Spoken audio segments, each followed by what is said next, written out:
देवर की नियत। रवि और नेहा की नई नई शादी हुई थी। दोनों बहुत खुश थे। दोनों एक दूसरे से बहुत प्यार भी करते थे। शादी के बाद धीरे धीरे रवि अपने काम में व्यस्त रहने लगा। नेहा भी अपने घरेलू कामकाज में व्यस्त रहती थी।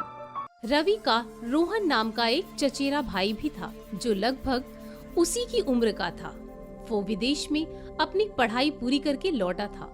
रोहन बहुत ही स्टाइलिश और हैंडसम था। रोहन रवि की शादी में नहीं आ पाया था, इसलिए वह नेहा से पहली बार मिलता है।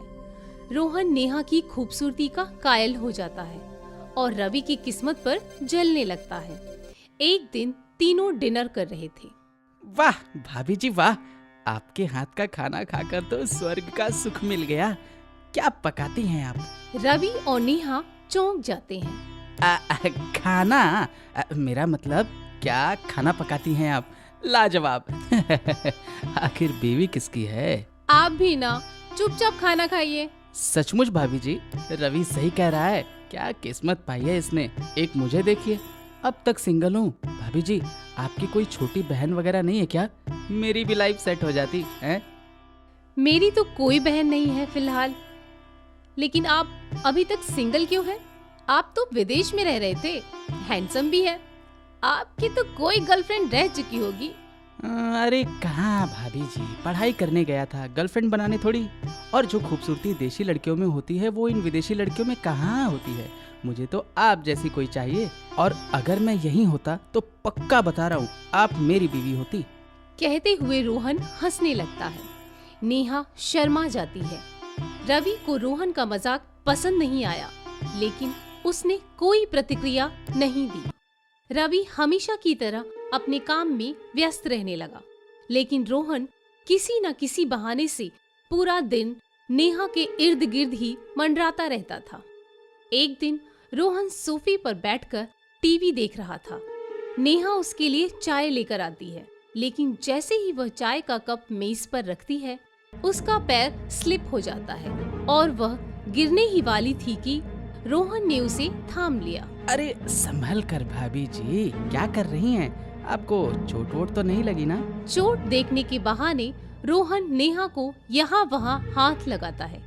रोहन के स्पर्श से नेहा सहम जाती है और फटाफट उससे अलग होकर खड़ी होती है। अरे मैं ठीक हूँ, पता नहीं कैसे पैर स्लिप हो गया था। Thank you Rohan. अरे इसमें थैंक यू कैसा, मैं तो हमेशा आपको थामने के लिए तैयार बैठा हूँ। भला कोई आप जैसी खूबसूरत बला को कैसे गिरने दे सकता है। आपको रवि के साथ नहीं, मुझसे शादी करनी चाहिए थी। आपको कभी अकेला छोड़ता ही नहीं। रवि के पास तो टाइम ही नहीं है आपके लिए। नेहा को रोहन की बातें थोड़ी अजीब लगीं, लेकिन वो इसे मजाक समझकर बस मुस्कुरा देती है और किचन में चली जाती है। नेहा को छूने का एहसास रोहन को मदहोश करने लगा। आज मुझे सचमुच उस गधे रवि की किस्मत पर जलन हो रही है। ये हुस्न की परी मेरी बाहों में होनी चाहिए थी। उफ, क्या खूबसूरत एहसास था इसे छूने का। एक न एक दिन तो मैं इसे अपना बना कर ही रहूंगा। रोहन ने मन ही मन कहा। उस दिन से रोहन नेहा को पाने के लिए बेताब हो उठा। वो दिन रात नेहा के ही सपने देखता रहता था। एक दिन नेहा और रवि को किसी पार्टी में जाना था। उस दिन नेहा ने बहुत ही खूबसूरत लाल रंग की वेस्टर्न ड्रेस पहनी हुई थी। कैसी लग रही हूँ मैं? वाओ, एकदम परी लग रही हो। Love you sweetheart. कहते हुए रवि ने नेहा का माथा चूम लिया। तभी रोहन आ जाता है। नेहा को देखकर उसकी आंखें फटी की फटी रह गईं। वाह भाभी जी, आज तो आप कयामत ही लग रही हैं। किस पर बिजली गिराने वाली हैं? अरे हम एक पार्टी में जा रहे हैं और हर वक्त मेरी बीवी की खूबसूरती का बखान करते रहना जरूरी है क्या? कहीं से तेरी बुरी नजर लग गई तो? रोहन शॉक्ड हो गया। रवि और नेहा हंसने लगे। दोनों चले जाते हैं। रोहन चिढ़ जाता है। तेरी बीवी को तो मेरी नजर लग चुकी है बेवकूफ। अब तो बस देखना, अब जल्द ही इसे अपना बना कर रहूंगा। रोहन अपने आप से ही बड़बड़ाता है। उस दिन से रोहन बिल्कुल बेकाबू होने लगा था। वो किसी भी सूरत में नेहा को पाना चाहता था। वो हर दिन मौके ढूंढने लगा।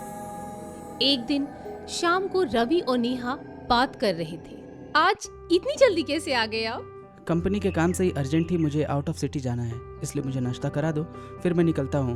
मैं कल दोपहर तक आ जाऊंगा। ठीक है, मैं अभी नाश्ता लाती हूँ। रोहन ने उनकी बात चुपके से सुन ली। आज रात रवि कहीं बाहर जा रहा है, यही मौका है नेहा को अपना बनाने का। आज ये मौका मैं नहीं जाने दूंगा। रोहन मन ही मन सोचता है। रवि ऑफिस के काम से निकल जाता है। रात के 9 बज रहे थे। नेहा बेडरूम में जाकर नाइट ड्रेस पहन लेती है और सोने की तैयारी करती है कि तभी रोहन आ जाता है। अरे ये क्या भाभी जी, आप इतनी जल्दी सोने जा रही हैं? हाँ, वो ऑफिस के काम से आज रात कहीं बाहर गए हैं, इसलिए मैं जल्दी सोने जा रही थी। ओफो, मैंने सोचा कि आज दोनों भाई बैठकर कॉफी पियेंगे, पर रवि तो चला गया। कोई बात नहीं, अगर आपको ऐतराज ना हो तो आपके साथ कॉफी पी सकता हूँ। नेहा का मूड तो नहीं था, लेकिन फिर भी उसने हाँ कह दिया। ठीक है, आप बैठिए, मैं कॉफी लेकर आती हूँ। अरे नहीं भाभी जी, आप बैठिए, आज मैं आपको कॉफी बनाकर पिलाता हूँ। लेकिन अरे भाभी जी आप बैठिए, मैं बस यूँ गया और यूँ आया। कहते हुए रोहन किचन में गया और 2 कप कॉफी बनाई और 1 कप कॉफी में नींद की गोलियां डाल दी। रोहन कॉफी लेकर बेडरूम में आता है। दोनों कॉफी पीने लगते हैं। कॉफी पीते ही नेहा का सिर चकराने लगा।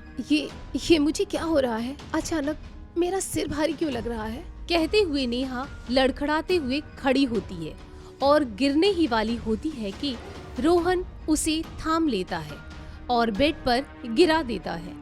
रोहन नेहा के साथ जबरदस्ती करने की कोशिश करता है कि तभी वहाँ रवि आ जाता है। रवि तुम, अच्छा हुआ तुम आ गए।